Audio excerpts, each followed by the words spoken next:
find something funky on there. Just in case we gotta rip this joint up. So here's the thing.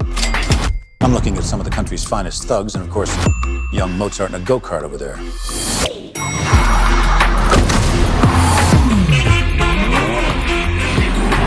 People love great bank robbery stories, so let's give them something bold and brazen as to talk about over their lattes. What's you listening to? Oh, let me check. Tequila.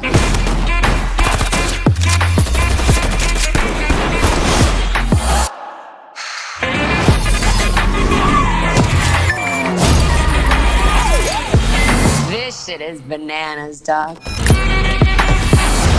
Tequila.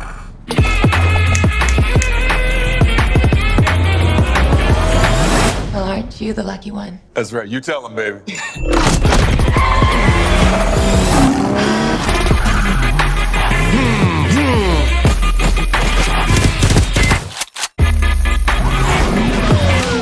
That's some Oscar shit right there. You're damn right.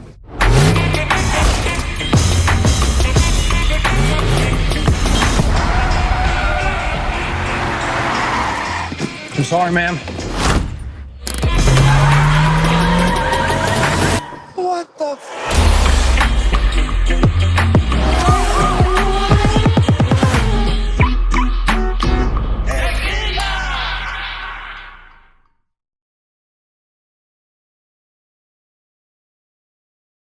I'm looking at some of the country's finest thugs, and of course, young Mozart in a go-kart over there.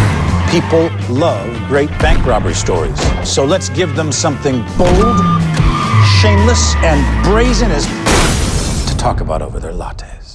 Baby Driver is about a group of sociopaths, psychopaths, nut jobs, and Baby. Baby is an exceptional getaway driver. I used to listen to music all the time. He had an accident when he was a kid. Still has a hum in the drum. Plays music to drown it out. That's what makes him the best. The entire movie moves to the sound of his soundtrack. All of the bank robberies and all of the film is driven by the music. You seen this kid move? He's the best that Doc has ever seen. He must be gifted. In this group of ruthless criminals, you have this innocent kid. He literally sits as far away from them as he can because he doesn't really want to be part of the group. What are you listening to? Music. That's right. You tell him, baby. There's a lot of conflicted feelings in his relationships with what he does. Baby is a worthy hero. He doesn't want anyone to get hurt. One more job and I'm done. One more job and we're straight. Doc and Baby end up having a relationship that's almost father-like. You're the best in the business. And I'm not doing this job without you. But he's a tough leader. He likes everyone to do their job and to shut the f*** up. Hey, watch your mouth. So what's it gonna be? Behind the wheel or in a wheelchair? I had to drive again. It's not what I want. And what do you want? To get out of here. Are we in bed together now? With all this chaos going on, love rules him. Time to make a big boy decision. Do we do this thing or not? I have to end this. You know, on the set, we would sit up when we were talking, and sometimes the day would get long, and you know, our young star, our leader, you know, it was a lot, you know, for him, you know, hours and hours. And then, but we would look at some of that playback, and I'd say, man, hey, hang in there because I got a feeling this thing is going to be really, really special. And you never know, because we do movies and you know, you'll think it was something and it ends up not being what you thought. But they really got this right, man. And it's a beautiful, pleasant surprise. And to be able to work with these guys, Jon, who, you know, I'm a fan of, and even a bigger fan once we started working with each other. Right. And then to have his, to know in the backseat is another titan of acting and swag, and then to see Ansel, like I said, emerging as like creating his own style and flair. So it was just, it's good to see it turn out great. One of the interesting things was that we had an editor, our editor Paul Matchless was on set. So obviously there's a lot of moving parts in this film, and you're shooting these things here and then down here and then up here, and you think, are these things going to cut together? Well, Paul's on set kind of putting them all together, so at the end of the day we could see what we've shot. Right. And we would sit and talk and watch it at the end of the day and go like, Crazy. well, that was kind of cool. Like, I'm not going to say anything, but kinda, you don't want to jinx it, but you're like, it was kind of cool.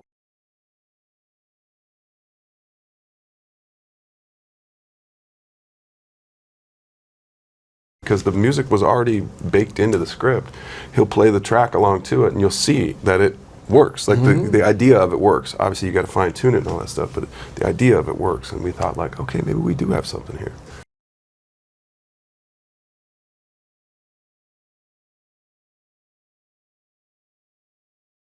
The fun part of being an actor is doing something different.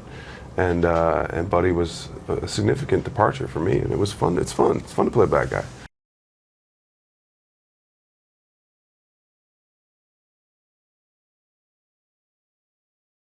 I know, I heard that, I was like, whoa. Whoa with that. Did I dream it? Yes. Did I think it? Not really. This is crazy. I mean, like, every time I look at the poster right there, my name is on the top. Like, that's nuts. They didn't have to do that. This is like, yeah, it's a dream come true. And also, to have that kind of cast, and then the movie to turn out as well as it's turned out, it's definitely... They told me not to say this, but this is my favorite movie I've been in. Like, by far, man. To be fair, E does come first in all of our names. I mean, it's like, oh yeah, that's why. I mean, that's probably why. Yeah. Ansel. A and E. And E. Oh yeah, it's alphabetical. Yeah. No, it's not. I'm looking at some of the country's finest thugs, and of course, young Mozart in a go-kart over there. People love great bank robbery stories. So let's give them something bold, shameless, and brazen as to talk about over their lattes. Doc is a no-nonsense guy. Shut up! Let's talk it! He likes everyone to do their job, to get it done well, and to shut the fuck up. Now, I don't think I need to give you the speech about what happens when you say no, how I could break your legs and kill everyone you love, because you already know that, don't you? He manages to bring these crazy characters, a group of nut jobs, sociopaths, psychopaths, and Baby. He's the driver, and he's the best that Doc has ever seen. That's my baby. Baby Driver. This particular one, the answer is Edgar Wright, because I just absolutely love the way he has investigated storytelling with an emphasis on such enormous humor and music. And you go back to any of his films, and there's such a fun ride. So when it came along that he was actually going to do a film that was about a fun ride and sort of the great classic heist films, I thought, well, he's written a role that feels very much to me like the part that Michael Caine would have played. So I thought, well, that's not bad.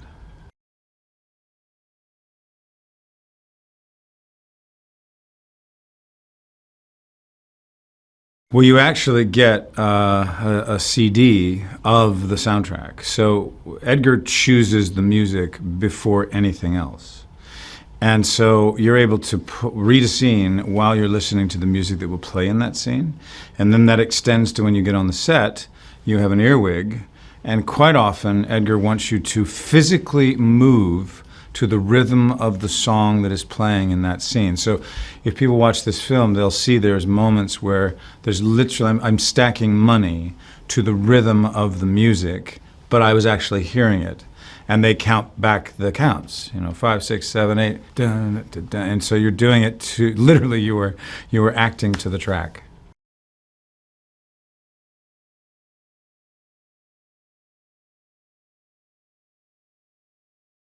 Jon Hamm is enormous fun, and Jamie Foxx is, I think, certifiably insane, and an enormous amount of joy to be around. And he's always, doing music. But I also have to, give out a salute to Ansel Elgort, an actor I've worked with now twice. We did another film called Billionaire Boys Club, which will be out later.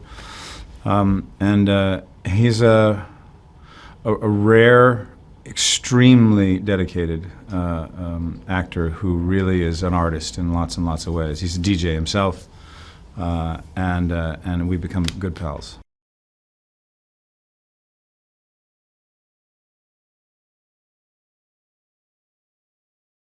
Well, it's essentially just it's not more complicated than there's a group of thieves who Doc designates what they're going to do, what they're going to hit, and how they're going to hit it. So he's the mastermind behind how they do stuff. And Ansel plays a young kid who has tinnitus, and so he has a constant ringing in his ear, and the only way he can drown that out is to always be playing music through his eye shuffle or whatever. So that's the reason that music features so importantly in the movie. Yeah, I mean, look, it's you're always trying to give a director what the director really wants. So an enormous amount of what I do in this film is because Edgar was like, do that faster, do that with don't make any expression, don't look, just say the so I always look at it this way, that my job as an actor is to be as open and available to a director. It's their painting, and I am perhaps a series of colors in their painting. So my job is to give them as many colors as possible, but it's their picture. It's the one you say listen to the music all the time? The whole movie was actually written around the soundtrack. As you read the script, there was like a whole app where you listened to the soundtrack. What's you listening to?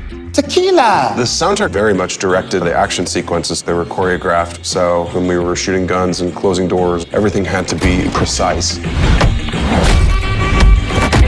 Tequila. If you're paying attention, you'll get a lot more out of it than just a car chase and action. Tequila. The film is literally driven by the music. They live in this world. Heightened musical reality. Are we in bed together now? It's really like a dance. That's my baby. Baby Driver. So you're just starting your day, or did you just get off? Oh, I don't know if I ever get off. They call, I go, So what is it you do? I'm a driver. Oh, like a chauffeur. You drive around important people. I guess I do. Anyone I'd know? I hope not. Well, aren't you mysterious? Maybe. Maybe. So when was the last time you hit the road just for fun? Yesterday. I'm jealous. Sometimes all I want to do is head west on 20 in a car I can't afford with a plan I don't have. Just me, my music, and the road. I'd like that too. Yeah, I was just like so excited, and I love his films. I think he's just incredible and hilarious and such a visionary, and I just adore him. And when I met him, I had it was so fun. I had like the best meeting. I was laughing so much. And I just, and the script was so cool. It had Edgar all over it. I was just like, oh, please. I think Edgar is one of the most professional directors I've ever seen in my life. And I mean, you work with amazing professional directors, and they're all in their own way brilliant, right? But I think Edgar, I don't know if it's because Baby Driver was his baby for the longest time, that he put so much attention to details. Everything was important. Nothing was small. Everything was very important. Every end of the job of everyone was... From costume Yeah, it was like everything from wardrobe to the music to the choreographers to the stunt guys, and that was just really interesting to watch. I wasn't. I'm an adrenaline junkie. I like jump I go skydiving constantly. Like, I love it. Oh my God. So, yeah, it's a bit crazy, but I did enjoy it. But those moments, of course, I mean, there's something that your brain always goes, something could go south real easily. But thankfully, we had such an amazing team working with us that made us feel very secure. Well, I was saying I passed first time, which is very unlikely. I had a little sort of, you go with your driving tutor just before, and he was like, okay, if you get parallel park, you're going to fail. Just, I'd never done it, and then I didn't get parallel park, and I passed, and I've still never parallel parked. Oh, no, really? But I actually don't really drive anymore. Because I live in London. I haven't had a car for the last sort of 6 years, and so... For me, it was so nervous. You know what? Because in Mexico, when you grow up, when you're 18, you get automatically a driver's license, which I find crazy. Now that you don't need to do a test in Mexico. 18, you get your license. What? That's easy. So I move here at like 23. What, they can't? What, they just put you in a car? They just, off like you learning go. to walk. Bye-bye, chop chop. That's exactly what they say. And so I was like, oh, wait, there's a driver test? So when I got here, obviously, so you got to do the written one and drive. I have never been so nervous in my life. Yeah, I no was sweating. audition has Yeah. made me sweat as much as I was like, I need to had drive. to And act. she's like, you need to go slower. And I'm like, okay, I'm so sorry. It was really scary. So yeah, that was basically my story. Welcome to America. For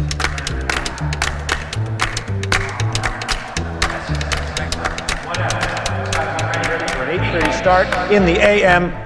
Questions. I got a question, Doc. Why would I believe phones over here hear the goddamn word you said? You lay down your whole play. He ain't even listening. Baby?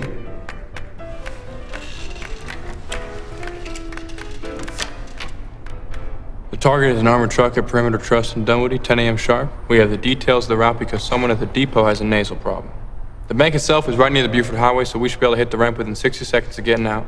We also have a diversion crew. They're gonna blow up a bread truck a ways away, keep the fuzz busy.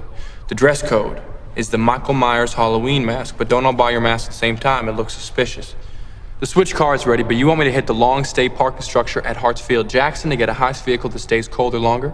Boost a commuter car, a family car, something that blends in well with morning traffic. Something on the heavy side, in case we need to ram the cops off the road. Escalade, Yukon, Avalanche, whatever. It needs to be ready for an 8:30 start in the AM. Questions? Well, ain't y'all cute? That's my baby. The Genesis was the first song in the movie by the John Spencer Blues Explosion. I'd listened to that a lot, that album, and I would just imagine this car chase. So I'd visualize this car chase. So now I literally just think, I don't know what the film is yet, and I know that I'm not, whatever it is it's not going to happen anytime soon because I'm 21 in a flat in North London. But it's like, this would make a great car chase song. So it literally started like that, and then that develops into the idea of a film about a getaway driver who uses music to escape. Then, about 10 years ago, like once I'd made a couple of movies, I started doing research for it and started trying to write it. So it's been just a long process, and I really just can't believe that it's no longer here, and it's now like going to be out in theaters. Because it's all choreographed to music, and because we had the music ahead of time and we rehearsed it all, I would have my editor on set putting it together. Because sometimes you just need to see if it's working, what you're doing. Like, you're putting these things together. And it's just a useful thing. So with some of the actors, I could say to Jamie Foxx, I'd say, hey, Jamie, come over here. And then I'd show him what we'd done that day, and he couldn't believe it. It was like, he goes, it looks like it's done, I mean, it wasn't done, but it was very sort of sharp, 3 years ago, when I knew this was going to be the next movie, or rather I hoped it would be the next movie, I started meeting all the sort of young actors that were out there. And Ansel was somebody that immediately sort of, came to the forefront. I mean, not just because he's very charismatic and he's a great actor and he's good sort of like at the physicality of the role, but he also has a musical background and he makes music. And so I think the fact that when I first met Ansel, we just talked about, even before he'd read the script, we just talked about music solidly for an hour. And so I think that was something that I thought, there's elements of the character in him, Shop. Let's talk it.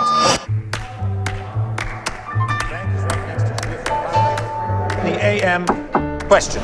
Edgar Wright really knows exactly what he wants, and that's a testament to a great director. I got a question, Doc. Why would I believe phones over here hear the goddamn word you said? Baby?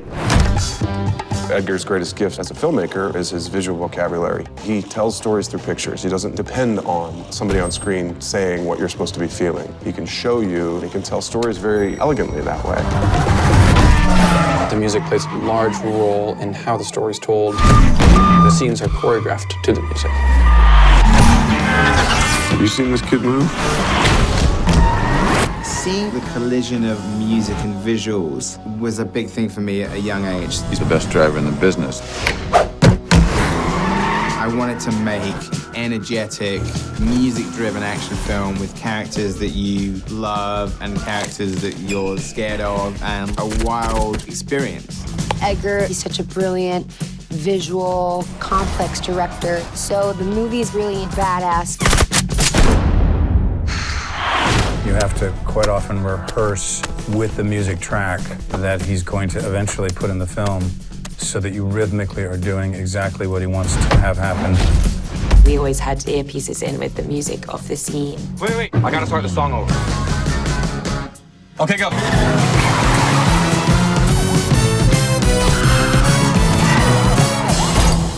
Baby, you with us?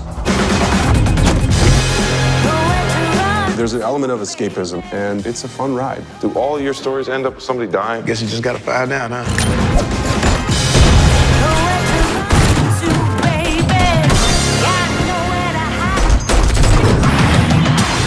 Baby Driver. JD is a guy who he thinks he's very, very smart. You know, the smartest guy in the room, but not the sharpest tool in the shed at all. And that really excited me because to play a bad guy is always more fun, in my point of view, and to play somebody who is completely confident in his smarts, but in reality, he is probably the clown of the group. In terms of my point of view as JD, it's one of the biggest heists that I'm able to do with Doc, who's a legend. You know, everyone knows Bats, who's kind of a cuckoo guy. So just that opportunity to be with these guys and get that big heist and get that big money, that's the biggest drive. It's what makes the film very unique, you know? It's kind of like watching a long music video, but I've never been a part of anything where the music drives the story, let alone the entire movie. And that's another aspect which I really wanted to be a part of the script, was because of the music, and we know how unique Edgar thinks, you know? And to be in that point of view from Baby and to get into his mind, it's very, very special. First, he looks the part tremendously well. I mean, he has one of the softest faces I've ever seen. But he has such a kind soul, you know, and that's what makes him Baby. That the innocence in his face and his character in real life, he's able to bleed that into the character, and you can't learn that. Very charismatic, playing Baby, and also just willing to, like I said, play with all of us. Debora and Baby are kind of like two lost souls. They meet, and you just feel this instant kind of chemistry and connection, and they kind of get lost in each other. And they're both dreamers, they both love music, they both love cars, and they sort of dream of hitting the road and escaping and running off together into the sunset. He's got such a good heart, and you see him at home with Joe, his foster dad, and there's this like beautiful relationship, and he's doing this to get a better life for Joe and himself, and so I think you really do root for him, and you want him to succeed, and you don't want him to get like totally corrupted in this horrible world. Yeah, I think he's got such a big heart, and that shines through in Ansel's performance, which I think is so beautiful and kind of vulnerable but cool. When I received the script, I love Edgar Wright's films, so I was immediately like, cool, it's an Edgar Wright film. But then I read it, and as you read it, there was like a whole app where you listened to the soundtrack as you read, and even like within the songs, Edgar had already mixed in like car doors shutting and windscreen wipers, and so you basically had this complete immersive experience whilst reading the script, and it was just I've never seen that before. The whole film is set to Baby's the soundtrack of his life, his music. He's got tinnitus, and so you're with him listening to his iPod, and you're seeing the world to his beat and his soundtrack, and everything kind of happens in time with the music, and so there's such rhythm. And I've never really seen that to that extent, where the music is so integral. Almost, with like that a musical feel at times, with this like heavily choreographed sequences, and also all the car chases are real. There wasn't CGI, so it's like incredible and so real and dangerous, and it's really. I just saw it last night. It's just so exciting. The characters are so kind of vibrant and cool and distinct. Like each person has their own vibe, and the actors in this film are incredible, like Jamie Foxx and Kevin Spacey and Jon and Eiza and Ansel, everyone. It was a real privilege to be a part of the cast. It's the one that say listen to the music all the time? Is he mental? Mental meaning slow. Was he slow? No. In Baby Driver, music plays such an important role. The music sort of complements everything, and then everything was on beat. Mental means slow. Was he slow? No. Slow. Was he slow? No. Baby Driver is the story of a young driver who cannot exist without music. What's his deal? Baby? He has a hum in the drum, plays music to drown it out. Keeps me moving. So the whole movie was actually written around the soundtrack. The script came with a little thumb drive with the music attached. There's 35 songs in Baby Driver, and it started with me listening to Bell Bottoms by the Jon Spencer Blues Explosion. Bell Bottoms. It has a long 2-minute build before the rock really kicks in. So it's like, well, that's perfect for Getaway Driver waiting outside. A bang, and then at the 2-minute mark, the chase starts. I would notate what was happening in the song as well as what was happening on the road. What's you listening to? Tequila! The soundtrack very much directed the action sequences. They were choreographed, so when we were shooting guns and closing doors, everything had to be precise.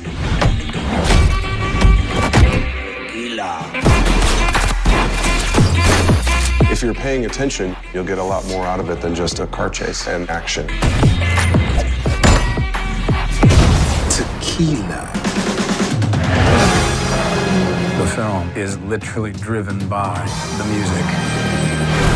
They live in this world, heightened musical reality. Are we in bed together now? It's really like a dance. That's my baby. Baby Driver. June 28th.